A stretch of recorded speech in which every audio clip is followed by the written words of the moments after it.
of the building, there are these uninterrupted, unadorned verticals, very much like you'd expect to see on an Art Deco building. But at the top and the bottom, it's very Gothic in presentation. That eclectic mix of architectural styles was very common in commercial buildings in the 1920s. And notice up at the very top, those L-shaped configurations, those are called flying buttresses. When they are functional, they are not on the Tribune Tower, they're decorative only, but when they are functional, they help to move the weight of the building down to the ground. And now, as we start moving westward, I'd like you to look on the left-hand side of the boat and across Michigan Avenue. You'll be looking at the London Guarantee and Accident Building from 1923. Alfred Altschuler, a local man, he went to Armour Institute, which would later become the Illinois Institute of Technology. And for a while before he went off on his own, he worked for Daytmar Adler.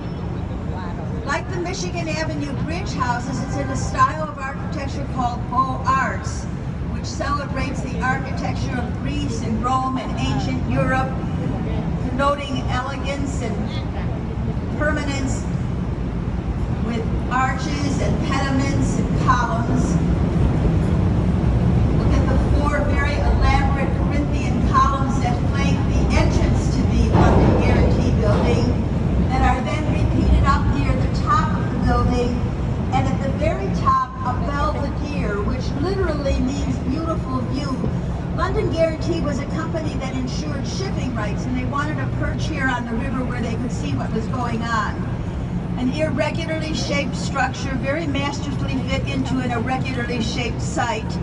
Those etched animals, winged animals on the facade are the logo of the London Guarantee Company. Until about 4 years ago, it was an office building. Then it was retrofitted by architects at Solomon Cordwell and Benz, and it is now a boutique hotel called the London House. And its neighbor to the west is the Mather Tower by Riddle and Riddle from 1928, talking about the building with the 24-story base and then the 18-story tower that looks like a rocket ship or an inverted telescope. Like the Wrigley building, it's clad in terracotta, which has been glazed white. Originally, those pieces of white terracotta had gilding around the edges. Some of the spaces up at the top of the Mather Tower are as small as 10 feet by 10 feet, but with a magnificent view of the river. It's hard to believe, but for a short while in 1928, when this building was just finished, it was the tallest structure here in the city of Chicago. And coming up then, still on the left-hand side of the boat, another Beaux Arts beauty. This is the Jewelers Building. Frederick Dinkelberg is the lead architect from 1926. Frederick Dinkelberg was also one of the architects of the Flatiron Building in New York City when he was working under Daniel Burnham. Talking about the building with the temple-like structure on the top, and then four smaller temple-like structures on the corners of the base block. Originally, the Jewelers Building had at its core an elevator large enough to carry the jewelers in their cars up to their offices. It was an effort that was intended to minimize theft. It worked well for a while, but the cars got bigger. The elevators, of course, did not. Coming up now in this part of the river are two postmodern buildings. Postmodernism was a reaction to Mies van der Rohe's modern movement. Mies said, less is more. Postmodernists, often in the voice of Robert Ventura, said, we don't think so, we think less is a bore. We want buildings with color and curve and ornamentation, buildings that take their design clues from their immediate environment. The first of those two postmodern buildings is on the left-hand side of the boat now, this two-toned gray stone building with tinted gray windows that are divided vertically by stainless steel mullions. This is the Leo Burnett building from 1987. Notice how around the 12th floor and then up at the very top, the corners of the building, very similar to the Dearborn Bridge houses, a nice example of what we call contextualism in postmodern structures, where they take their design hints from either history or from the structures in their environment. And the second of the two postmodern buildings right here is now visible on the left-hand side of the boat. This is a building from 1992 by a Catalonian architect, Ricardo Bofill. This building uses the very modern materials of glass and steel, but with a very exaggerated classical design. So it really looks like a Greek temple that's been stretched up 60 stories, complete on each one of the four sides with that triangular pediment up at the top. And so in the very short while that we've been out here on the river together, I've been able to point out a couple of Beaux Arts buildings and a couple of postmodern buildings. And coming up now is an Art Deco building. Art Deco was a style of design that came here to the United States from France right after the First World War. And it is characterized by those unadorned, uninterrupted verticals that I pointed out to you on the Tribune Tower, and also by setbacks. Here in Chicago, our Art Deco buildings have setbacks that often make them present by huge armchairs. The Art Deco buildings in New York City often present as tiered wedding cakes. I'm talking now about the building on the left, the one with the flag in the middle, the LaSalle Wacker building from 1929 by Hollibird and Root. Those setbacks also helped to ventilate and illuminate the buildings before we had very fine air conditioning or fluorescent lighting. And the LaSalle Wacker's neighbor to the west is the Builders Building, the original building from 1927 by architects at Graham Anderson, Probst and White. The addition on the west end from the 1980s by architects at Skidmore, Owings and Merrill. Notice how there's no effort made to have the addition be identical to the original building, but instead to have the whole building look well together. So the windows are all in the same alignment, and then that four-story glass roof at the top helps to pull the whole structure together. It's called the Builders Building because it was a showcase for the building trades during the booming 1920s. It is uncommon to have even two buildings right next to each other, both designed by the same architecture firm. But here on the river, we have the rare situation of three buildings, all right next to each other, all designed by the New York firm of Cohn, Pedersen, and Fox. The first of those three Cohn, Pedersen, Fox buildings is on the left-hand side now. Notice all the contextual elements in this postmodern building. Up at the top, two towers connected by a bridge. Several stories below, a Frank Lloyd Wright inspired urn. And then the reflective glass in the windows and the air intake in the shape of a porthole helps to carry our eye over to the second of the three Cohn, Pedersen, Fox buildings. 225 West Wacker is from 1989. The second Cohn, Pedersen, Fox building is the oldest of the three from 1983. And this is a building that both Chicagoans and visitors often choose as their favorite structure here on the river. Here on the river's edge, it has this very dramatic curve that corresponds to the curve of the river. And the two tones of green in the windows pick up the green color of the river. But if you were to go over to the opposite side, to the south end of the building, it would be very rectilinear in presentation in order to blend in well there with the rectilinear configuration of the streets and the sidewalks. Most of the mechanicals of this building are in the two-tone gray stone base. The building is purposely designed so that none of the offices look onto the railroad tracks, but rather over the railroad tracks. That's the train line that takes you out to Oak Park, where there's a great deal of Frank Lloyd Wright architecture. Here in the center of the city, the Chicago River is in the configuration of a capital Y, We have just gone up part of the stem of that Y, and in a moment when we turn to the right, we'll be going down the North Branch. But before we do, from here you can get a very good view of one of the new buildings on the river. Right in front of us, this is 444 West Lake, a $500 million building that presented many, many engineering challenges because it's built right over working railroads. Notice the parabolic arc at the bottom. That's repeated more softly up at the top. The entire building is surrounded by a 1.5 acre park that's funded jointly by the developers of the building, the Chicago Park District. The main path of that park is parabolic in shape as well. And that brand new red aluminum statue by Santiago Calatrava, who told us that its name is Constellation.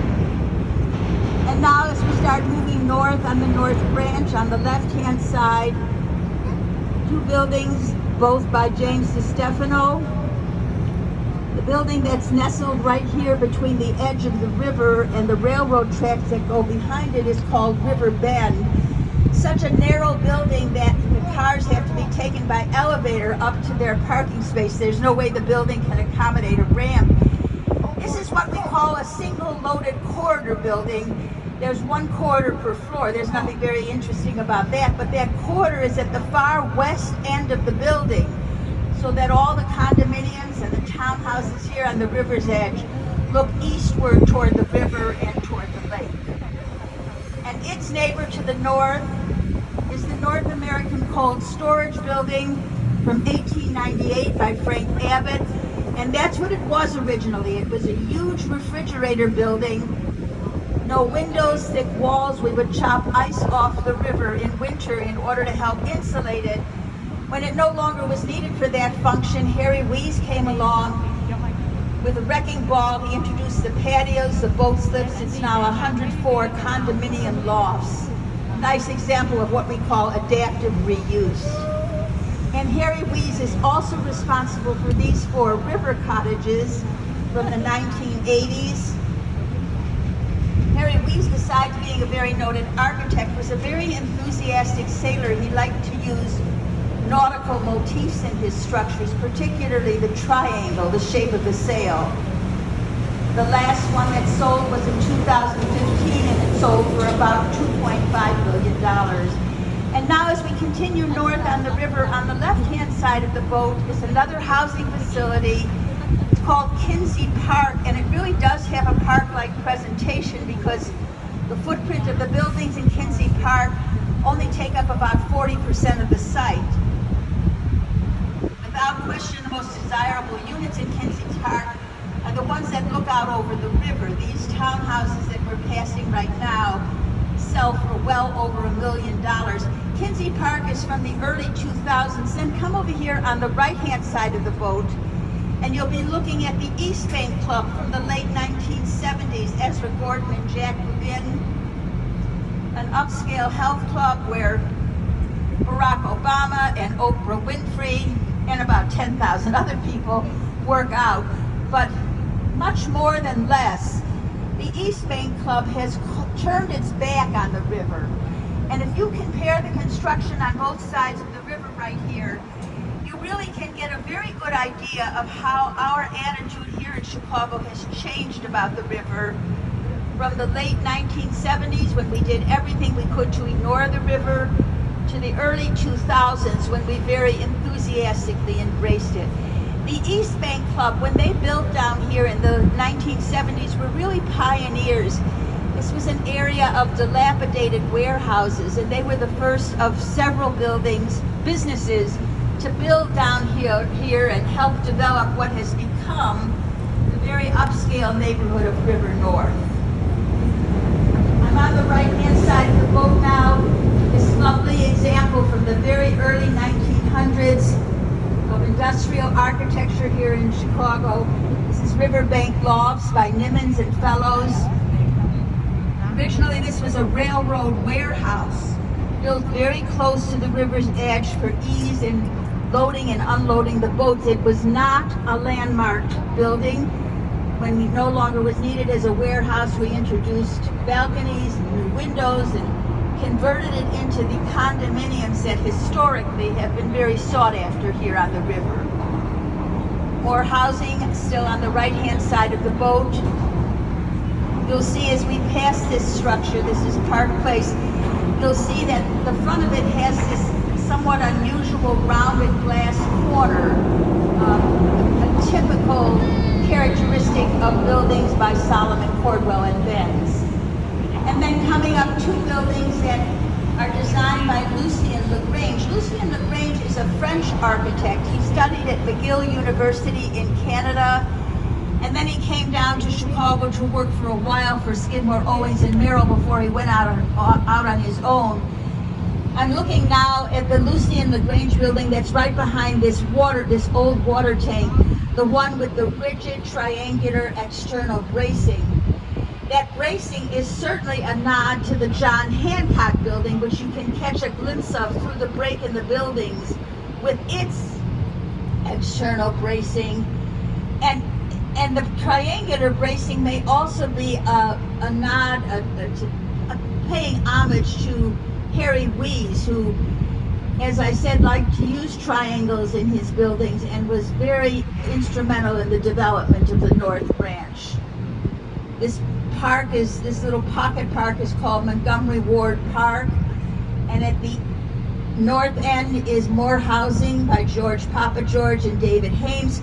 When those architects were asked, how come you put yellow in your building, they said no particular reason. We just wanted to add some color, some whimsy down here on the river's edge. They also liked the colorful waterfront in Copenhagen. Aaron Montgomery Ward built 3 structures here on the North Branch. The first of those 3 structures will be coming up in a moment on the right-hand side of the boat. This is a building from 1930, designed by an in-house architect at Montgomery Ward. His name was Willis McCulley. And you'll see as we pass this building that here the verticals of the building are emphasized. So the piers of the structure are uninterrupted, whereas the windows and the spandrels below the windows are slightly recessed, giving it a recessed look. Notice the very handsome terracotta ornamentation up at the top and down near the base of the building. And look how we punched out openings in order to provide a river walk. This building was not landmarked. It has been converted into condominiums. Originally, though, this building was connected to the second of the 3 Montgomery Ward buildings by a tunnel that went under the Chicago Avenue Bridge. There were people who worked for Montgomery Ward called pickers. They wore roller skates. They skated between the 2 buildings via the tunnel, filling the orders for the Montgomery Ward customers, kind of a forerunner of the Amazon fulfillment centers. And then as soon as we clear the bridge, the second of the 3 Montgomery Ward buildings, Richard Schmidt, 1908. Schmidt was a contemporary of Frank Lloyd Wright. And like Frank Lloyd Wright, he was interested in the prairie look. So in this structure, the horizontals are emphasized, those red brick spandrels that start at the 4th floor, and great interest in geometric ornamentation. This building is now the home of Groupon. There's about 2,000 Groupon employees who work here.